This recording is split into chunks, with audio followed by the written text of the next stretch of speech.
I gotta say, I find this article to be particularly vile, even though it doesn't directly attack men like the British press does with their head spear, The Guardian. But it's the implication that is upsetting, because as a man, I genuinely know what my friends and a lot of my subscribers are dealing with, and seeing how when they do talk about the problem, they flat out go out of their way in order to avoid asking a single man. In fact, the article, as you can see, is also written by a woman. And they're insinuating that because most men at a younger age happen to live with their parents more than ever, and because they happen to know at least one woman from every single friend group that is taking care of a man, then men must be lazy. Yes, men all of a sudden have decided to be lazy. And the article itself is basically saying that the reason must also be due to video games. Advancements in the video game industry is causing men to be lazy. Interestingly enough, I remember that the gaming press keeps reminding me that women also play video games now, but I suppose women are more responsible, right? Instead of playing video games, they go to work at McDonald's. And so let's actually analyze this, because it is interesting. If you look at what is genuinely happening here, it's not that men don't want to work.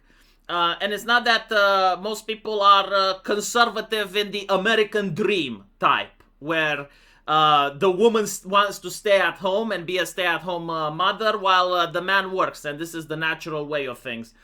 No, the reality is that in a modern society, both people want to work because neither of them wants to be a leech and a parasite. You need two incomes in the household, and usually the baby is being raised by the grandparents. This has always been the way in Europe, especially in the cities. In the rural areas, both parents would actually go on the field and work, while the younger sibling would take care of, while the older sibling would take care of the younger ones, right?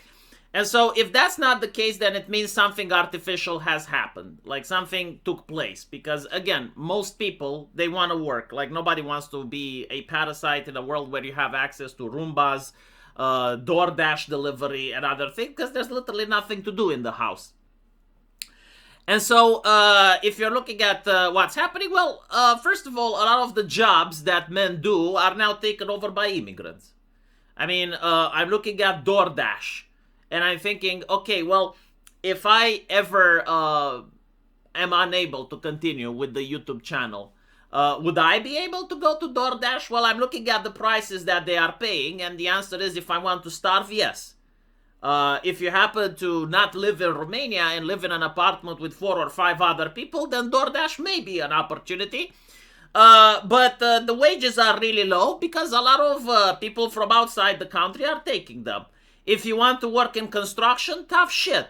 Again, very few Romanians work in constructions because construction doesn't pay what it used to pay. Of course, it pays more now because of inflation, but when you subtract the taxes and you look at the purchasing power, you realize that back in the day, being a plumber, being in a construction job, like that genuinely paid well.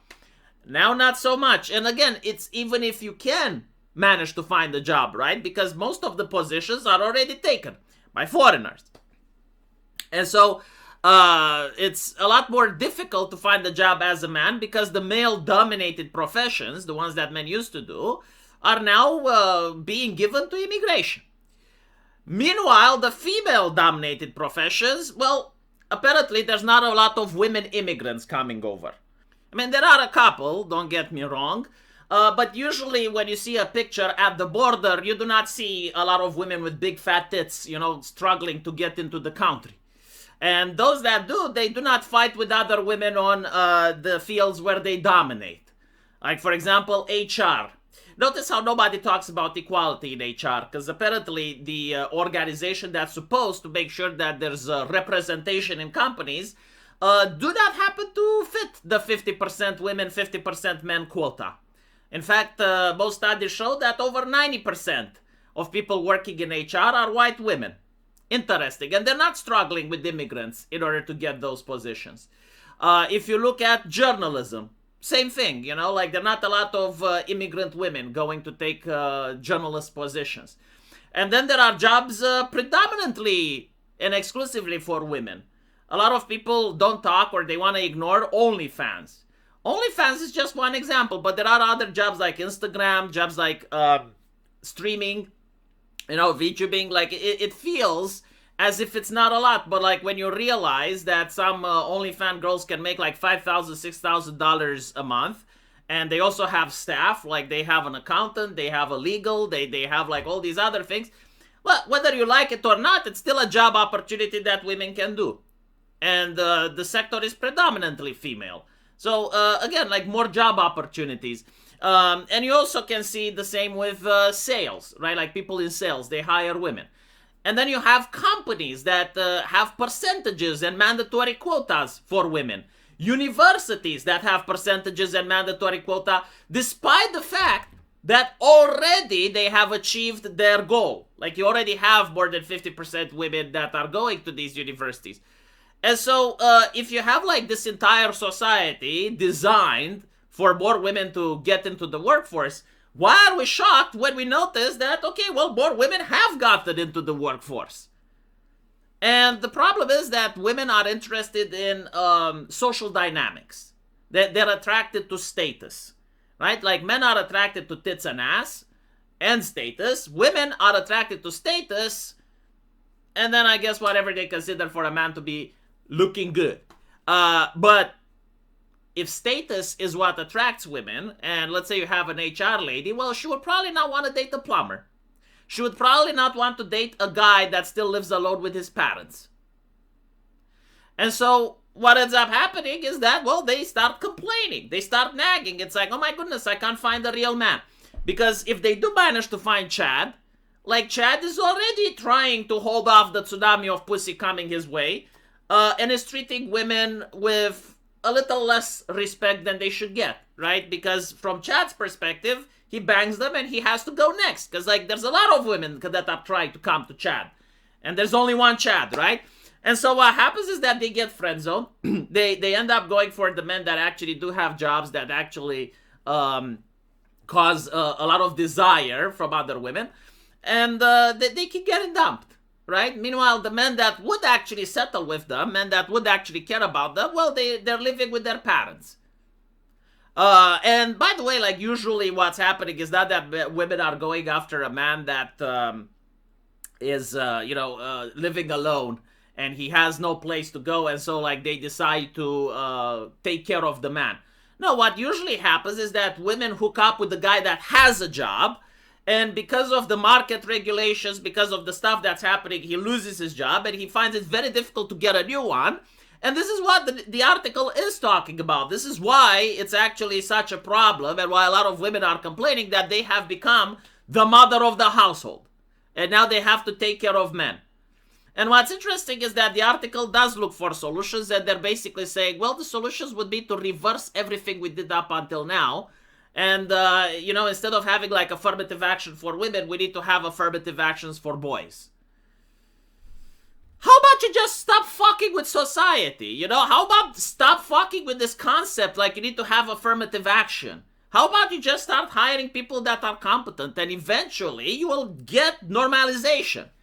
But no, and so it's kind of funny because a lot of people say, well, I would like to be a stay-at-home dad. And most people probably would. I mean, you're sitting on a couch with a beer playing video games while, your sexy wife with big tits goes out and works. Like, some men do want that, but I'm telling you, it's not a healthy relationship because men genuinely feel the need to climb the ladder. Because it's hardwired in our brain. If women are interested in status, men are also designed to pursue that status. And in order to pursue it, they like joining a community, a corporation, something like that, and then they try to climb the social ladder. It's what men do. And if they can't do that, they become frustrated. And if they become frustrated, they start getting grumpy or angry, and they start making a lot of arguments in the household. And I've noticed this with many families, where the man is a stay-at-home person. Women aren't like that, and I don't believe they can understand what it's like. Because men aren't necessarily attracted if a woman has status. Like, if a woman is fertile, she's 18 and she's good looking, like, she is going to get the chad. And so men are providers, right? And women, they understand this, and for them, it's the makeup, it's the looks. Like, if you want to terrorize a woman, force her to go outside without makeup and without looking prepared, right? Like, rush her before going to a party or something like that. And that's exactly the experience that women feel at that time when they're forced to go out in public without looking their best. It's the exact same experience that men have when they're forced to stay at home without being able to work, without being able to provide. It's not something nice. But again, this is the consequences of what society is doing. Like, if the jobs that men can get are flooded with immigration and the wages are being depressed, and you have women in HR that believe it's actually a good thing for more women to join the workplace, so like they start favoring women rather than favoring men, and you have legislation with percentages and quotas that favor women. Like, what do you expect, right? And then it's still women that are complaining because they can't find a man. Well, I mean, why did your grandmother manage to find a man? Why did your great-grandma? What was happening during her time that's not happening now? Let me know what you guys think, and as usual, I'll see you in the comment section. Take care.